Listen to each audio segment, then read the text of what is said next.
Hello everyone, so I'm just going to briefly go over what's going to happen after this storm moves through. This is the American model. I don't have a 300 millibar chart for any other forecast model, which makes me mad, but I'm going to have to deal with this. So this is your storm that's bringing the big snows up in northern New England, and that's going to move northeast then, and behind it you're getting a big surge of Arctic air, and it's going to extend all the way southward. So right now, this is 7 a.m. Thursday. Look at all this Arctic air that's going to be moving in, and your warm air is out here.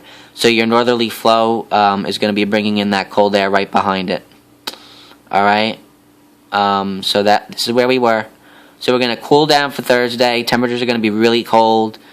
20s, 30s, and maybe even in the teens and single digits areas further north.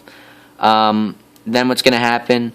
This is going to move out. You have a southwesterly flow, northeast wind that's going to try to work its way back in for later in the week. So that's going to bring in warmer air by Friday.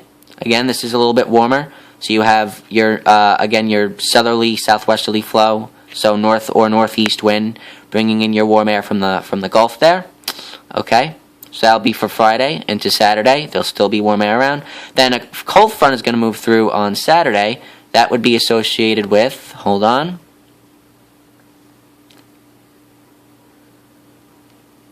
this area of low pressure is going to be dragging a cold front through on Saturday. So as you can see, there it goes. It's moving, heading across. There might be some minor precipitation associated with that, but nothing too big. Alright, so that's going to drape its cold front through. So that's why you see this cold air trying to come back. We were here. Okay, so this is Saturday evening. It doesn't quite make it back in, though, until Sunday evening, okay? So then Sunday evening, what's going to happen is your low that dragged the cold front through is going to be all the way up there. Now, if you notice here, it's going to be dragging in Arctic air down here, and then you're going to have high pressure down here that's going to rotate it out. So you have Arctic air up here rotating downward from a low pressure system. You're going to have high pressure setting up over here, and then Arctic air is going to be working its way in for Sunday night into Monday and maybe even into Tuesday. So you're going to get another shot of Arctic air early next week, okay? And what do we always look for on the edge of Arctic air? A big storm. Exactly. Alright? So here's what's going to happen. Let's go to Friday, I believe. Okay. So, hold on. I just got to make sure I got this down. Okay, yeah, I got it down. Alright, so the next piece of energy we're going to be watching is going to be this piece of energy all the way up here. This is going to shoot into the Pacific Northwest, and then you have another piece of energy down here. Now, the American model does something that I don't like. Watch. These two pieces of energy, watch what happens. This is along the southern jet stream. This comes in along the northern jet stream, and it digs southward. So here we go. Oops, I'm sorry, I went back too far. This is where we were, so watch. These two pieces of energy. Here, let's move. We're into Saturday. We're into Sunday. And you're probably wondering why the heck I made you watch that. Well, I'll tell you why. Because what the other models do is they combine that and a portion of that. And what they do is they create a big storm. Well, maybe not as big as the one that's about to hit New England, but big enough to bring, certainly a moderate to maybe significant amount of snow. They bring these two pieces of energy together. So this energy comes in and phases along the southern jet stream with this. And it moves due east and then it comes northward.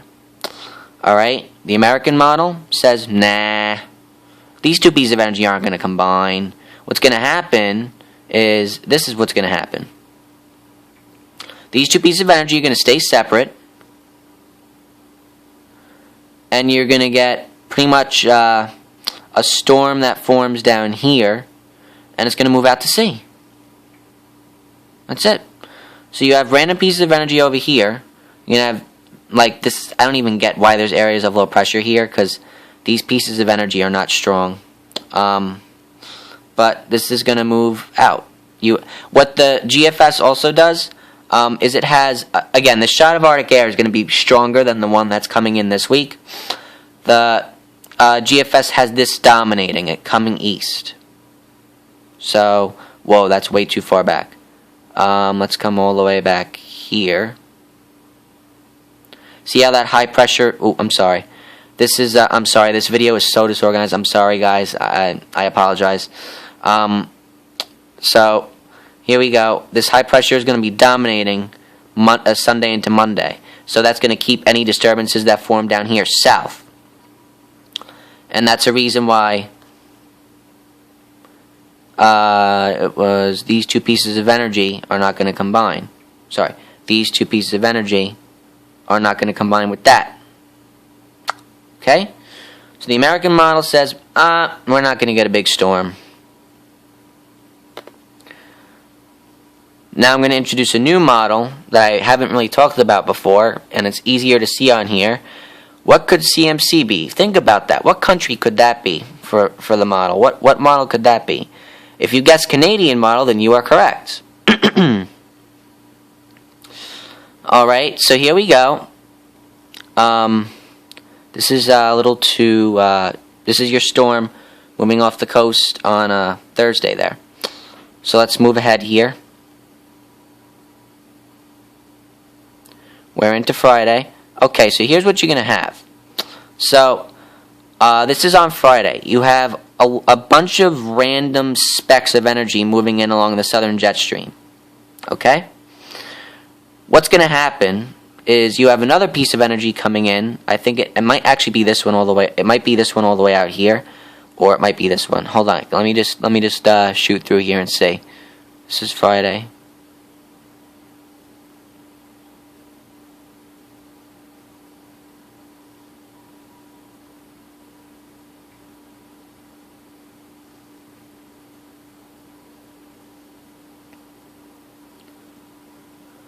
Yeah, I'm pretty sure it's this piece of energy. And you have all this energy down here, and what it does is it's gonna dig. Oh, I'm sorry. I'm sorry, guys. I know this is so disorganized. So all this energy down here, you have all this energy coming into the north. It's gonna dig this south, okay? And it's gonna combine with all this energy that's in the southern jet stream, and that's gonna form a storm, okay? Because you have an Arctic air mass that was around here, so you're going to have a boundary between warm and cold air along the southern jet stream, and bam, you're going to get a storm to form when this combines with this. Alright, so let's continue moving here.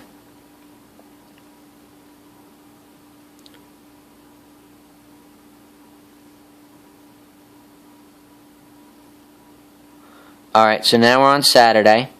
So, again, you still have all this energy down here in the southern jet stream. You have this northern piece of energy that's going to come down, and it's going to combine with that and that. So this, and this are all going to combine along the southern jet stream. I have to figure out where I was. Hold on. We were here. This is where we were. So let's move forward. You see how all three of these pieces are just coming together? And bam, they're together. Now watch how far this digs south. This is perfect. This is right over the Gulf. This is right over the Gulf. So it's going to be taking in Gulf moisture. Alright. Alright, so this is where we were. It's going to continue to dig south, and then it starts to move northeast. See that? Its tilt changes. It's positively tilted here, and then it shifts to negatively tilted there. So that moves it northeast. So that's the farthest it goes. Alright, so I'll review one more time. So here it is. You have two pieces of energy in the southern jet stream. Northern piece of energy coming down. This is where we were. Here we go. Alright, so your two pieces of energy are here. Northern piece coming down. They combine over the Gulf of Mexico. They continue to dig south. They form a storm, and they keep continuing to dig south, and then they shift northeast.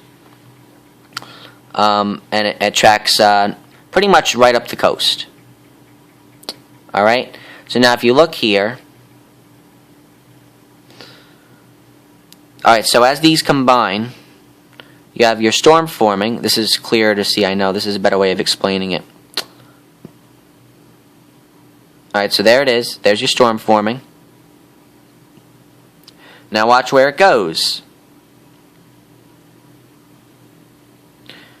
See, it's tracking east because that trough is digging further south. This continues to dig further south, and then the jet stream is going to push it up. Right? There you go. See, it moves up. And it strengthens too. You go from 1004 millibars to 996. And look at that track. That's perfect if you want snow in southern New England and the northern mid-Atlantic. Alright? Southern New England and northern mid-Atlantic. And notice that you have high pressure up here. So this is going to be funneling in Arctic air, and this storm stays far enough south where that Arctic air is going to make it in. There isn't going to be any warm air coming in. It's going to be all Arctic air. Okay? Arctic air is going to be coming in. So this is going to move north now. And there you go. And you're down to 992 millibars at this point, and it tracks pretty much perfectly for snowstorm in this area here. So this area here, it tracks perfectly with the Canadian model. Alright, now look at your precipitation map. This is all heavy precipitation right here. That's snow. This is not rain. This is all snow here. Look at that. So Canadian model is supporting a good snowstorm for Sunday night into Monday. This is from Sunday night right now, this shoot. The European agrees, although it brings it a little further south. Alright, this is going to be a lot quicker, so here you go. This is your northern branch. Not northern branch, northern disturbance coming in. Southern disturbance down here. Hold on. Sorry, I messed up. This is your northern part. This is your southern disturbance. They combine and form a storm. So you go from that, those two pieces combine and form a storm. So from this to that. Alright? And look at the negative tilt. It's going to come up. It's not going to go, it's going to go out, but it's going to be shifted more northeast, and it's going to come like that. So it's not going to go out like that. You see the negative tilt, it'll be taking in moisture, it's going to come up like that. Okay? So here we go. There's nothing down here yet, but watch, you're going to have a big low pressure off the coast here. There it is. Okay, so this is your storm, and notice it's a little farther south than the Canadian model. So if the European comes through, then you'd still be talking about snow in most of this area. Alright? And then that moves up and out. So from that to that, that to that. Okay? That to that. And notice, again, you have high pressure up here. That's going to be funneling in Arctic air. And watch where it goes. It's there now. And then it moves south. So it's there, south. So that means your Arctic air isn't going to be moving east behind the storm. It's going to be moving south during the storm. So you will get snow in this area. It will not be rain. It'll start out as a rain and snow mix, but it's going to be snow because this is funneling in Arctic air.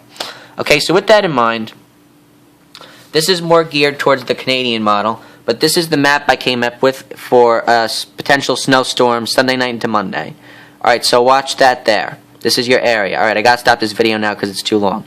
But this is your snow potential for Sunday night into Monday. That'll be March 16th into St. Paddy's Day. So next Sunday into Monday. Alright, so watch out on St. Paddy's Day for this area. Alright, and this might be the last threat for a winter storm in southern New England. You missed the one this week. So this is your potential for Sunday night into Monday. Alright, thank you for watching. Again, I'm sorry, I know it was disorganized. This is the best I can do for tonight. Had a lot of homework to do. I got it done though, so that's good. So we'll be with you. We'll be back with you tomorrow. Thanks for watching.